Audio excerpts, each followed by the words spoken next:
और लाल बाग पैलेस इसलिए नाम पड़ा है कि गार्डन बगीचा बहुत बड़ा बना हुआ था।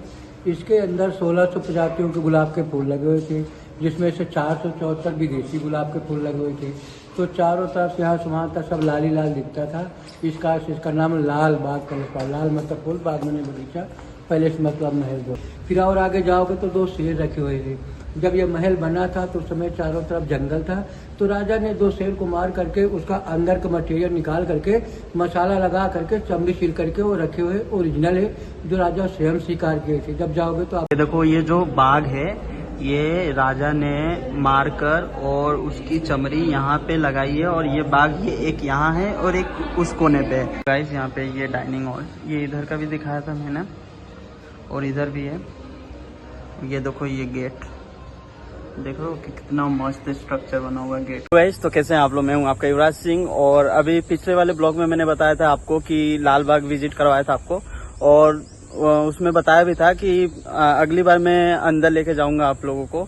तो अभी ले चलते हैं अंदर विजिट करवाने लाल बाग के अंदर। ये देख सकते हैं फ्रंट साइड में मैं खड़ा हूँ। अभी अंदर आपको ले चलते हैं, विजिट करवाते हैं क्या क्या अंदर है। मैं भी फर्स्ट टाइम जा रहा हूँ और आपको विजिट करवाते हैं। तो गाइज अभी मैं आ गया हूँ लाल बाग पैलेस के अंदर, और ये देख सकते हो आप लोग यहाँ पे, ये दिखा रहा हूँ यहाँ पे आप लोग देख सकते हैं। ये पूरा इंट्रोडक्शन लिखा है, क्यों बना है, कब बना है, और कब बना है, किसने बनाया है। ये देखो इसका स्ट्रक्चर देखो कितना ही सुंदर बना हुआ है, ये आप लोग देख सकते हो।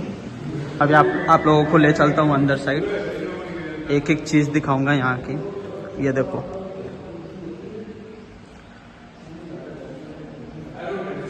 ये पहले ऐसा था, अभी ऐसा है। ये देखो सब अभी काम चल रहा है यहाँ का। आपको एक एक चीज़ दिखाऊंगा अंदर की, और बहुत ही सुंदर है पैलेस अंदर से। ये देखो अभी काम चल रहा है यहाँ का। ये देखो रानी अहिल्याबाई,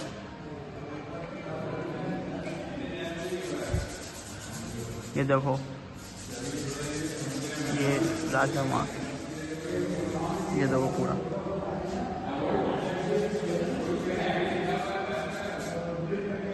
को ले चलते और अंदर। ये देखो गाइस यहाँ का, ये देख रहे हो बहुत ही सुंदर है भाई। ये इधर साइड का, और आपको यहाँ का दिखा रहा हूँ। देखो दोनों साइड सेम है, बहुत ही व्यवस्थित तरीके से इसको बनाया गया।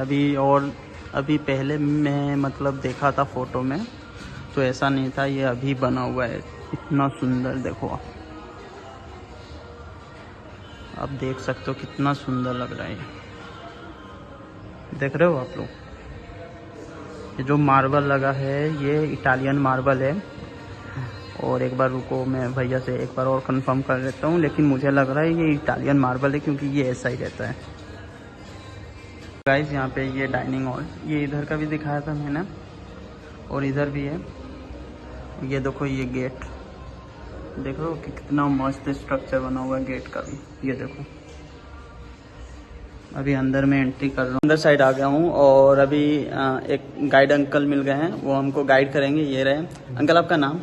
मेरा नाम हरिश्चंद्र मिश्रा है, और आज हमको ये गाइड करेंगे और बताएंगे अंदर क्या है, और जो भी हॉल है ये सब बताएंगे क्या है, कहाँ है, और बताते हैं, देखते हैं, अंकल से पूछते हैं। ठीक है, बने रहिए हमारे साथ। 44 का बना है। तुकोजीराव होलकर सेकेंड और थर्ड ने बनाया था इस महल को। 4 एकड़ में तो पूरा महल बना है, 72 एकड़ इसकी जमीन है। और लाल बाग पैलेस इसलिए नाम पड़ा है कि गार्डन बगीचा बहुत बड़ा बना हुआ था। इसके अंदर 1600 प्रजातियों के गुलाब के फूल लगे हुए थे, जिसमें से 474 विदेशी गुलाब के फूल लगे हुए थे। तो चारों तरफ यहाँ से वहाँ तक सब लाल ही लाल दिखता था। इसका नाम लाल बाग पैलेस पड़ा। लाल मतलब फूल, बाग मैंने बगीचा, पैलेस मतलब महल जो है। ये जो है दरबार हाल था, राजा यहाँ बैठ करके मीटिंग करते थे। ये मीटिंग हॉल है गाइस। हाँ, अगर त्योहार को उनके कोई मिलने जुलने वाला आता था तो इधर के गेट खोल देते थे, फिर चारों तरफ पब्लिक बैठते थे। ये वाला गेट, ये देख सकते हो सामने, चांदी गिन्नी दे करके गेट से निकाल देते थे। आज का रुपया पैसा चला, उस समय सोने चांदी गिन्नी चलती थी। जितने मार्बल लगे, इटली के मार्बल लगे हैं। यह 1844 से जब बनाया गया था तो उस समय इटली से लाने के कोई साधन उपलब्ध नहीं थे, हवाई जहाज भी नहीं चल रही थी, तो पानी के जहाज इटली से बम्बई लाया गया था। अब बम्बई बाद इंदौर तक के लिए भी कोई साधन उपलब्ध नहीं हुए, तो हाथी और घोड़े से लाए गए, जितना मार्बल लगा है।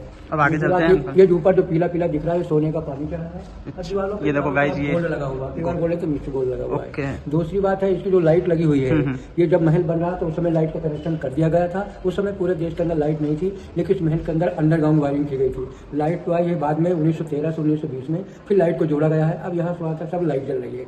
दूसरी बात, इसकी कारीगरी बनावट जो है अपने देश की बनावट नहीं है, ये यूरोपियन शैली में बना हुआ है।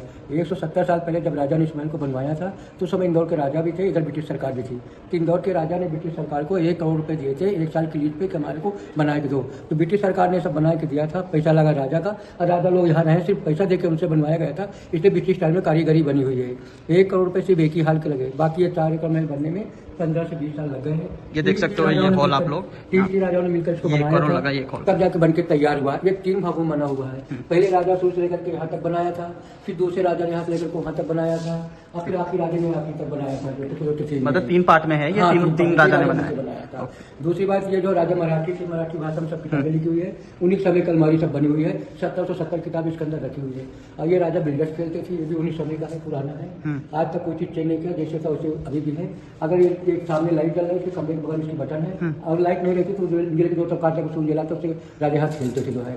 और जो भी चित्रकारी है सब बनी पहले की राजा के समय की है, पुराना जो है, अभी कुछ नहीं बना है, सब पहले का पुराना है। ये देख सकते हो आप गाइज यहाँ का जो डिजाइन है। ये देखो गाइज, ये काउंसिल रूम है। ये देखो बहुत ही सुंदर बनाया यार महल को, बहुत ही व्यवस्थित। देख रहे हो ये इसके ये जो दरवाजे हैं, ये एक एक कितने वजनदार है, ये बहुत ही वजन है इसमें। अभी मैंने देखा, ये देखो अभी जा रहे हैं हम इधर आगे साइड, ये बंद है अभी। ये देख सकते हो आप, एक बाग यहाँ पे है, और ये देखो डाइनिंग हॉल है। ये देखो वहाँ पे आग जल रही है अभी भी। ये देख रहे हो कितना सुंदर बना है इसको, इसका स्ट्रक्चर देखो डाइनिंग हॉल का। यहाँ पे राजा के पूरे मतलब जो भी फैमिली थे वो यहाँ पे खाना खाते थे। ये देखो स्ट्रक्चर बहुत ही सुंदर। ये क्रोन रूम है, यहाँ पे बातचीत होती थी। और ये देखो इसका स्ट्रक्चर देखो, एक एक चीज़ इसकी। वो सामने आप देख सकते हो, वहाँ पे वो राजा की चेयर लगी हुई है। अच्छा सुंदर महल नहीं दिखेगा, इस कारण से महल के अंदर किचन नहीं बनाया गया है।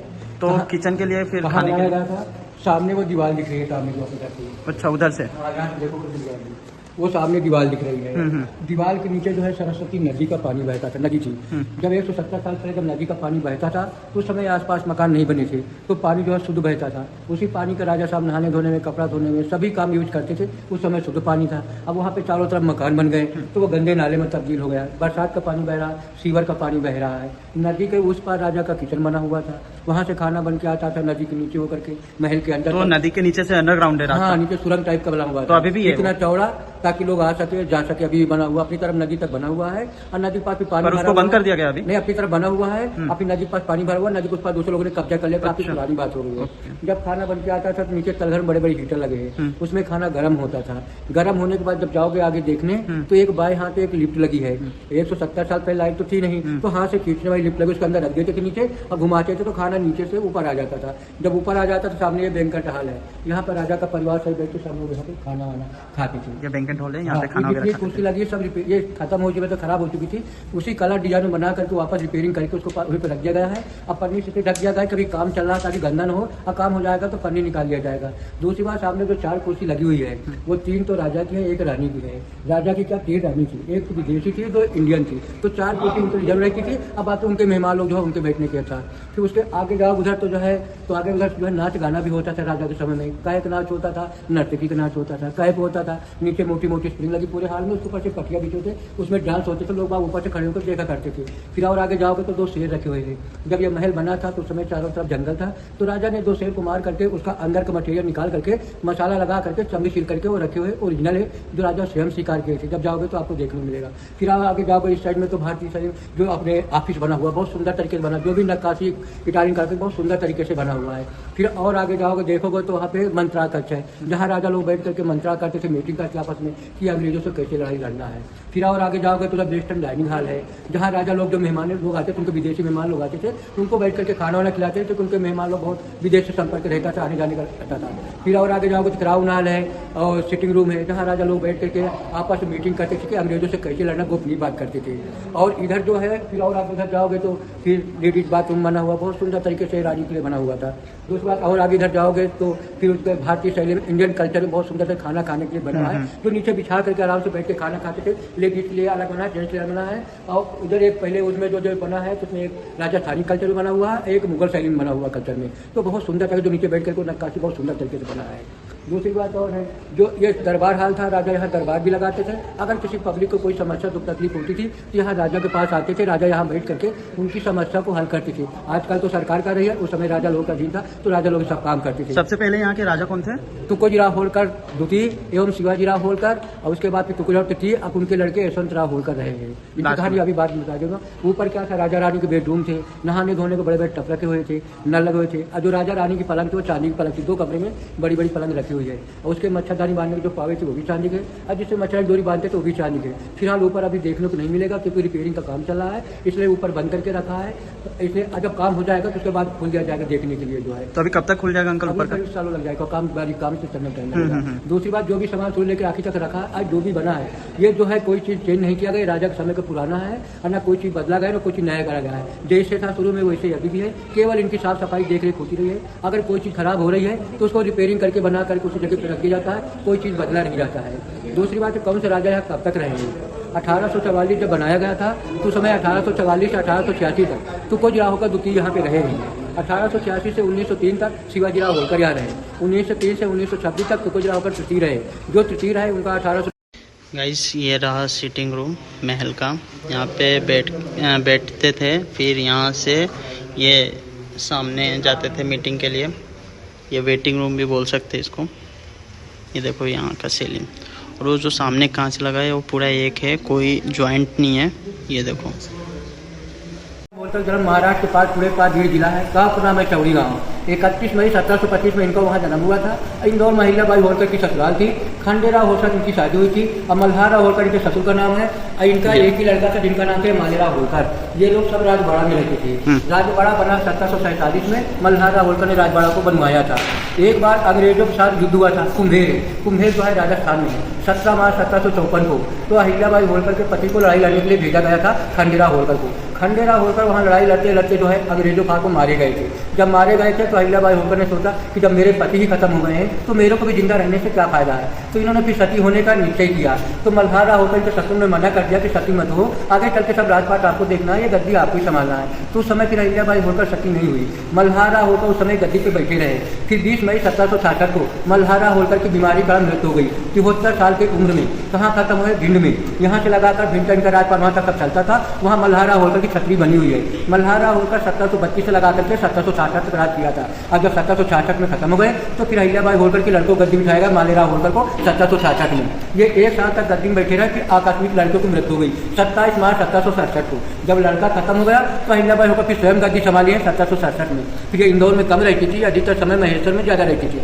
क्योंकि इंदौर की राजधानी बना रखा था महेश्वर। क्योंकि जब जवान लड़का इनका खत्म हो गया था तो मन इनका लगता नहीं था, इस कारण से महेश्वर चली गई। महेश्वर जाने के पहले उन्होंने यहाँ पे पहले एक सेनापति नियुक्त किया जिनका नाम था प्रथम तुकोजीराव होलकर, कि यहाँ पे तुम देख रेख करो, बाकी महेश्वर से मैं सब देख रेख कर लूंगी। महेश्वर में अहिल्याबाई होलकर के किला के सामने का मंदिर बना है, इनका किला बना है नर्मदा किनारे। और ये बहुत धार्मिक पद शिव जी की पुजारी थी, तो पूजा पाठ करने मन इनको वहीं लग गया कि महेश्वर में ही रहने लग गई। फिर 13 अगस्त 1795 को अहिल्याबाई होलकर को वहाँ मृत्यु हो गई महेश्वर में। 28 साल तक इन्होंने राज किया है। और जब ये खत्म हो गया तो इनके गद्दी संभालने वाला भी कोई बचा नहीं। लड़का भी खत्म हो गया, पति भी खत्म हो गया, शत्रु खत्म, और ये स्वयं खत्म। जो प्रथम तुकोजीराव जो सेनापति थे, फिर अहिल्याबाई होलकर जो गद्दी नहीं संभाला था। फिर इनके तुकोजीराव होलकर के भी 4 लड़के हुए, काशीराव, यशवंतराव, मल्हारराव, बिठोजी जी। तुकोजीराव होलकर भी 2 साल बाद ये भी खत्म हो गए, तो फिर इनके लड़कों को काशीराव गद्दी बिठाया गया। इसी तरह लड़कों को गद्दी वहाँ से बिठाते चले गए। अहिल्याबाई होलकर काल में से खत्म हो गया था। और जो सेनापति थे वह अहिल्याबाई होलकर के परिवार के थे, बाहर के नहीं थे। तो प्रथम तुकोजीराव होलकर राजवाड़ा में रहते थे, और द्वितीय यहाँ रहते थे। ये भी इनके परिवार का महल है। अहिल्याबाई होलकर के खत्म होने के बाद बना है। 1795 में अहिल्याबाई होलकर खत्म हो गई है। लाल बाग 1844 बना है। दूसरी बात, मल्हारराव होलकर के जन्म महाराष्ट्र के बाद ढक्कन करके जिला पलटन पड़ता है। 16 अक्टूबर 1693 में इनको वहाँ जन्म हुआ था। इनने बहुत से राजाओं को लड़ाई लड़ चलते थे परास्त करते करते अहिल्याबाई होलकर के गांव के पास आ गए जहाँ अहिल्याबाई होलकर रहती थी। वहाँ चौड़ी गांव है, चौड़ी गांव पर एक सीना नदी है। सीना नदी के किनारे जो है अपनी सेना को लेकर के डेरा जमाए बैठे हुए थे किसी राजा महाराजा से लड़ाई लड़ने के लिए। तो वहाँ पे अहिल्याबाई होलकर घूमते फिरते आई हैं। तो मल्हारा होलकर ने अहिल्याबाई होलकर से पूछा कि आप कहाँ रहते हो, आप अपना परिचय बताओ। तो अहिल्याबाई होलकर के पास गाँव में रहती हूँ, मेरे गाँव का नाम है चौड़ी गाँव, और पिताजी का नाम है पाटी मनुकाई सिंह नाम है, अम्मा का नाम सुशीलाबाई। तो इनके बाद तो मल्हारा होलकर बहुत प्रभावित हुए। तो मल्हारा होलकर ने अहिल्याबाई होलकर से बोला कि हम आपके पिताजी से मिलना चाहते हैं। तो अहिल्याबाई होलकर अपने पिताजी से मल्हारा होलकर मिलवाया। तो मल्हारा होलकर के पिताजी से कहा कि हम अपने लड़के की शादी करना चाहते हैं। खंडेरा होलकर क्या करना चाहते हो क्या? तो इनके पिताजी ने मना कर दिया कि लड़के भी हमारी बहुत छोटी है, शादी करने योग्य नहीं है। तो कहा आप तो शादी कर दो, बाकी हम बाद में देख रेख कर लेंगे। अब 31 मई 1725 में इनका जन्म हुआ था। फिर 1745 में इनका 8 साल की उम्र में इनकी शादी हो गई। 1733 में फिर 8 साल की उम्र में शादी हो गई थी। फिर 1750 इनका लड़का हुआ मालेगा होलकर हुआ। फिर 1728 में इनकी लड़की हुई थी जिनका नाम था मुक्ताबाई। अब फिर 1748 में पैदा हुई लड़की। अभी 1754 में इनके पति मारे गए थे अंग्रेजों के हाथ खंडेरा होकर, जब उनकी उम्र थी 29 साल। फिर 70 साल तक करके एक और दूसरा महल बना लिया बाड़ी बाग में। तो यशवंतराव होलकर उधर रहने चले गए। इनके पिताजी यहीं रहते रहे, 1978 तक रह रहे। 1970 में लाल बाग में खत्म हो गए। वो अपने लड़के के साथ नहीं गए यशवंतराव होलकर के साथ। यशवंतराव होलकर के एक लड़की एक लड़का है। लड़की का नाम उषा राजे। उषा राजे फिलहाल अभी बम्बई में है। सतीश मल्होत्रा जैसे उन्हें शादी कर लिया था, पंजाबी थे। और लड़के का नाम रिचर्ड होलकर के महेश्वर महल बना उतर गए। दूसरा जो आखिर राजा 1978 तक रहते जहाँ उनकी 3 रानियाँ थी। तो एक तो विदेशी थी, 2 इंडियन थी जो है। एक पत्नी एक रानी के बच्चे नहीं हुए थे, दूसरी की 4 लड़के बम्बई में है, और तीसरे यशवंतराव होलकर से जिनकी लड़की लड़का है। तो तीनों ने मिल करके यहाँ चर्चे बकरी के लाल बाग में। तो यशवंतराव होलकर की लड़की को उषा राजे के हाथ आदेश चुना रहता। फिर उषा राजे ने 1988 में गवर्नमेंट को समर्पित कर दिया है। तब से 1988 से गवर्नमेंट के अंदर में देख रेख में चल रहा है। 45 साल हो गए राजा को खत्म हुए, और 35 साल हो गए गवर्नमेंट बंद में रहते हुए। बीच में 10 साल बंद पड़ा था। जब 1978 में राजा यहाँ खत्म हो गए थे, तो 1978 से लगा करके 1988 पूरा महल बनकर कोई भी नहीं रहा। और जब 1988 में गवर्नमेंट ले लिया है, तब से साफ सफाई करके पब्लिक ले खोल दिया देखने के लिए। दूसरी बात, इनकी जो एक लड़की है वहाँ बम्बई में है, उनका नाम है सीटिया राजे करके, और उनका लड़का विजेंद्र घाटगे जो हीरो कलाकार इनके परिवार से विजेंद्र घाटगे। यही कहानी। ठीक है, थैंक यू। और दूसरी बात, और ये जब बनाया गया था तो उस समय सीमेंट नहीं थी, चूना गुड़ा सब देसी चीज़ से पूरा महल बनाया गया है। इसको बने हुए कम से कम 170 साल हो गए। फिर भी इसका कल्चर जो बहुत सुंदर विदेशी स्टाइल में बना हुआ है, बहुत सुंदर तरीके बना हुआ है ये कहानी। धन्यवाद uncle. Thank you. So finally guys, मैंने लाल बाग के इनसाइड का वीडियो बना लिया है। और फर्स्ट पार्ट में मैंने आप लोगों को बताया था कि अंदर का भी विजिट करवाऊंगा। उस टाइम मुझे टाइम नहीं मिला था, इसके कारण अंदर विजिट नहीं करवा पाया। आज मैंने भैया से रिक्वेस्ट किया, टिकट वाले भैया से, कि अंदर का ब्लॉग बना सकता हूं क्या, तो उन्होंने बनाने दिया। और पता है आप लोगों को एक बात, उन्होंने फ्री ऑफ कॉस्ट मैंने वीडियो शूट किया है। ऐसे तो 500-600 रुपये फ़ीस है वीडियो बनाने के अंदर के लिए, और अभी मैंने बना लिया है फाइनली। तो चैनल को सब्सक्राइब करो, लाइक करो, ज़्यादा से ज़्यादा शेयर करो, और आप कहाँ से देख रहे हो कमेंट में ज़रूर बताना। और गाइस थैंक यू, क्योंकि देखो गाइस, आप लोगों को एक सब्सक्राइब बटन दबाने में इतना वो होता है, इतना मेहनत कर रहा हूँ आप लोगों के लिए भाई, तो एक बटन ही तो दबानी है। इस दबाओ भाई, एक सब्सक्राइब बटन दबा दो, एक लाइक बटन, और कमेंट ज़रूर करो आप कहाँ से देख रहे हो। So thank you guys. अभी मैं देखो लाल बाग के जस्ट बाहर ही खड़ा हूँ, ये देख सकते हो आप लोग। तो ये जो ब्लॉग है ना, बहुत ही मस्त होने वाली है, आप पूरा देखना। इसका जो एंड है और बीच का जो पार्ट है और स्टार्टिंग का भी, सब पार्ट, थोड़ा सा भी अगर 1 मिनट भी मिस किए, 50 सेकेंड 40 सेकेंड भी आप मिस किए ना, तो गाइज बहुत कुछ मिस कर जाओगे। तो लास्ट तक बने रहना, बहुत ही मज़ा आने वाला है ये ब्लॉग में। सो थैंक यू, जय श्री राम। मिलते